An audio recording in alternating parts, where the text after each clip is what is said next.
दोस्तों नमस्कार। आज के इस वीडियो में हम बात करेंगे आईआरएफसी स्टॉक के बारे में। दोस्तों अभी के टाइम अगर आप देखेंगे तो यहाँ पर जो पीएसयू स्टॉक्स जो काफी टाइम से रुके हुए थे एंड जो लगातार यहाँ पे एक डाउन ट्रेंड में हमें स्टॉक्स चलते हुए नजर आ रहे थे, उनका अभी के टाइम अगर आप देखेंगे तो अगेन स्टॉक्स में हमें तेजी नजर आ रही है। कुछ कुछ स्टॉक्स अगेन यहाँ पे रिवर्सल करने की कोशिश कर रहे हैं, तो कुछ स्टॉक्स यहाँ पे अपना जो ट्रेंड है वो चेंज करने की कोशिश कर रहे हैं। आईआरएफसी में यहाँ पर क्या व्यू रह सकता है मेरा, वो इस वीडियो में मैं आपके साथ शेयर करूंगा। हालांकि दोस्तों आईआरएफसी में हमने पहले भी 40 रुपए के लेवल से ऑलमोस्ट 200 के लेवल्स तक एक रैली टोटल यहाँ पे रैली कवर की एंड उसके बाद यहाँ पे 220 के लेवल्स के आसपास मैंने आपको प्रॉफिट बुकिंग का व्यू भी बताया था कि अभी के टाइम मिड टर्म व्यू के हिसाब से हमें बुक कर लेना चाहिए, क्योंकि एक सेलिंग हमें देखने को मिल सकती है। वैसा हुआ भी, स्टॉक 220 रुपए के लेवल से 130 140 के लेवल्स पे भी आते हुए नजर आया। क्या अभी के टाइम स्टॉक एक बॉटम क्रिएट कर चुका है? क्या यहाँ से स्टॉक अगेन 220 250 के लेवल्स की तरफ जाएगा? बजट भी आने वाला है, बजट से पहले रेलवे स्टॉक्स भी अच्छा परफॉर्म कर रहे हैं, तो यहाँ पर मेरा क्या व्यू रह सकता है वो मैं आपके साथ शेयर करूंगा। हालांकि दोस्तों मेरी तरफ से कोई बाई एंड सेल की रिकमेंडेशन नहीं है। आज की बात की जाए तो आज भी आईआरएफसी यहाँ पर 5% तक का अपसाइड मूवमेंट हमें दिखा चुका है एंड लास्ट 5 डेज में दोस्तों स्टॉक जो है ऑलमोस्ट 6% तक का जंप हमें देखने को मिला है। 1 मंथ की बात करूं तो ऑलमोस्ट यहाँ पे एवरेज कंसोलिडेशन एक बॉटम बनाने की स्टॉक कोशिश कर रहा है एंड लास्ट 6 मंथ में अगर देखा जाए तो 8% तक की एक गिरावट भी हमें देखने को मिली है एंड 1 ईयर की बात करूं तो 100% तक के कंपनी ने हमें अभी भी रिटर्न्स अगर देखा जाए तो देखने को मिल रहे हैं। लास्ट 5 ईयर में 500% तक के कंपनी ने हमें रिटर्न्स जो है वो बना के दिए हैं। सो गाइस आज की अगर बात की जाए तो नॉर्मली अगर मैं मार्केट की बात करूं तो मार्केट के ऊपर तो प्रेशर ही देखने को मिलता है। निफ्टी एंड बैंक निफ्टी में सेलिंग हमें नजर आती है, बट आपके जो mid cap and small cap है वो ओवरऑल नॉर्मली आज थोड़ा सा जंप करते हैं एंड उसी बेसिस पे अगर मैं रेलवे की बात करूं तो रेलवे में यहाँ पर आपका इरकॉन भी जंप करता है, आरबीएनएल भी जंप करता है, राइट्स में भी तेजी बनती है, आईआरएफसी, जेडब्ल्यूएल, रेलटेल सभी स्टॉक्स ओवरऑल हमें यहाँ पे जंप करते हुए नजर आ जाते हैं। तो क्या यहाँ पे दोस्तों अभी के टाइम रेलवे का ट्रेंड रिवर्सल होगा? क्या ये रेलवे के सभी स्टॉक्स अपने ऑल टाइम हाई पर जाते हुए नजर आएंगे? क्योंकि अभी भी अगर देखा जाए तो रेलवे के ऑलमोस्ट सभी स्टॉक्स अपने हाई से 20 से 30%, कोई 40%, कोई 20%, कोई 30% हमें डाउन में देखने को मिल रहे हैं। क्या यहाँ से अगेन ऑल टाइम हाई यहाँ पे लगा देंगे? तो वो भी इस वीडियो में डिस्कस करेंगे। देखिए आईआरएफसी जो कंपनी है ना, इससे रिलेटेड कुछ न्यूज भी है। देखिए ये जो स्टॉक है ये एक पीएसयू स्टॉक है, तो पीएसयू कंपनीज में यहाँ पे जब भी मूवमेंट आता है तो उससे पहले क्या होता है कि इंडेक्स का देखना बहुत ज्यादा जरूरी है कि इंडेक्स यहाँ पे क्या व्यू क्रिएट कर रहा है। अगर इंडेक्स आपका मान लो पॉजिटिव जा रहा है तो चीजें हमारे लिए पॉजिटिव है, अगर इंडेक्स मान लो यहाँ पे नेगेटिव चल रहा है तो चीजें हमारे लिए नेगेटिव है। सो ये पीएसयू इंडेक्स का यहाँ पे चार्ट है। रिसेंटली मैंने पीएसयू इंडेक्स को कवर भी किया था, वहां पे मैंने आपको लेवल बताया था कि अगर 18,500 के नीचे पीएसयू इंडेक्स चला गया तो पीएसयू स्टॉक्स यहाँ से और ज्यादा डाउन जा सकते हैं, बट ये एक सपोर्ट जोन रहेगा। यहाँ से मान लो रिवर्सल अगर करना होगा तो अच्छा खासा सपोर्ट लेके रिवर्स कर सकता है, वही चीजें हमें होते हुए नजर आ रही है। देखिए नॉर्मली यहाँ पे डिपेंड करता है पीएसयू इंडेक्स के ऊपर। अब ये पीएसयू इंडेक्स दोस्तों क्या कर रहा है, रिसेंटली अच्छा परफॉर्म किया, उस बेसिस पे सभी पीएसयू स्टॉक्स अच्छा हमें जंप करते हुए नजर आए। जैसे इरकॉन की बात की जाए तो वो भी जंप किया एंड आरवीएनएल की बात की जाए तो वो थोड़ा इरकॉन के मुकाबले थोड़ा कम जंप करते हुए नजर आया बॉटम लेवल से एंड अभी के टाइम सभी स्टॉक थोड़ा हमें जंप करते हुए नजर आ रहे हैं। अब देखिए यहाँ पे पीएसयू इंडेक्स की अगर मैं बात करूं तो अभी के टाइम इंपॉर्टेंट रेजिस्टेंट लेवल्स पे अभी के टाइम हमें देखने को मिल रहा है। हाँ, इसके ऊपर एक बम्पर प्राइस भी हम लेके चलते हैं।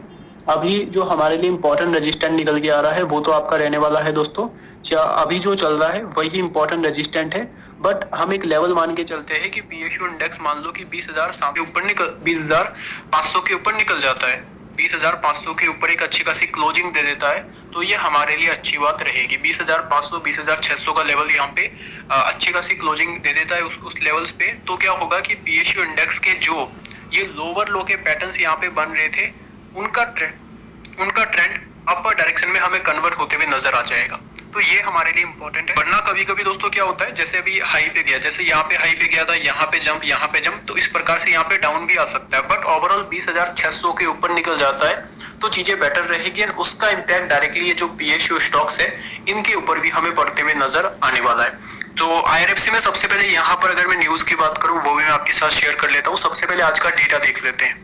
सो गाइस अगर आज के नंबर्स की बात की जाए, स्टॉक आपका ओपन होता है 150 रुपए एंड 159 रुपीज 160 रुपीज तक का हाई भी लगाता है, 160 का इसके लिए इंपॉर्टेंट रेजिस्टेंट भी है, 150 रुपीज तक का स्टॉक लो लगाता है। तो आज अगर मैं वॉल्यूम्स की बात करूं, 6 करोड़ 23 लाख के स्टॉक्स की वॉल्यूम होती है, 976 करोड़ के वैल्यू के स्टॉक्स ट्रेड होते हैं, डिलीवरी उठाई जाती है 26% एंड कंपनी का जो प्राइस बैंड है दोस्तों, यहाँ पर किसी प्रकार का कोई प्राइस बैंड हमें देखने को नहीं मिल रहा है, क्योंकि जो स्टॉक है वो F&O में हमें जाते हुए नजर आ रहा है। ठीक है दोस्तों, हमारे लिए अभी के टाइम जो बजट रहेगा PSU कंपनीज के लिए, बजट भी काफी ज्यादा इंपॉर्टेंट रहेगा।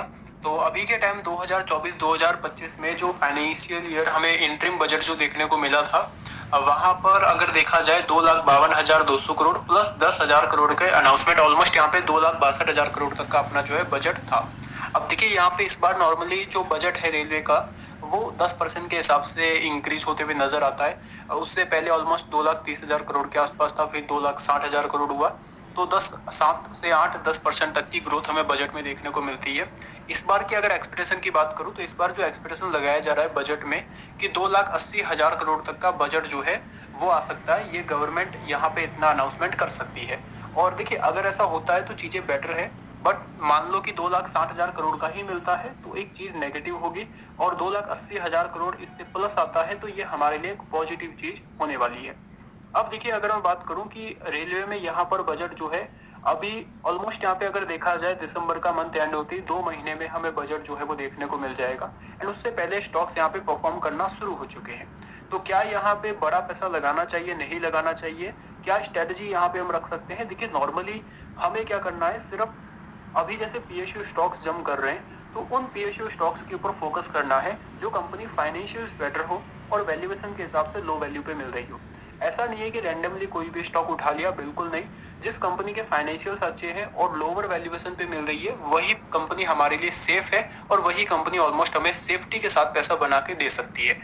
सो गाइस, कंपनी के मैनेजमेंट में यहाँ पर हमें इनके जो नए रिस्क चीफ ऑफिसर हमें देखने को मिल रहे हैं। अगर आप देखेंगे CRO यहाँ पर जो है कंपनी के हमें न्यू CRO आते हुए नजर आ रहे हैं। चीफ रिस्क ऑफिसर जो है वो हमें देखने को मिल रहे हैं, एंड उसी के साथ साथ अजय चौधरी जो कि दोस्तों यहाँ पर चीफ रिस्क ऑफिसर जो है IRFC के हमें रहते हुए नजर आ रहे हैं। 8 अक्टूबर को यहाँ पर जो है इनको इन्विटेशन हमें देते हुए नजर आया। देखिए दोस्तों, फाइनेंशियल्स वाइज अगर देखा जाए तो IRFC के फाइनेंशियल्स बेटर है, बट इससे भी जो बेटर फाइनेंशियल्स है, अगर आप रेलवे में जाना चाहते हो, मान लो फ्रेश एंट्री लेना चाहते हो, तो IRFC से जो बेटर फाइनेंशियल्स मुझे लग रहे वो इरकॉन के लग रहे, क्योंकि PE के मामले में भी ठीक है और ऑर्डर बुक भी इरकॉन की बड़ी है, और प्रॉफिटेबिलिटी के मामले में देखा जाए तो इरकॉन कंटिन्यू ग्रो भी कर रहा है।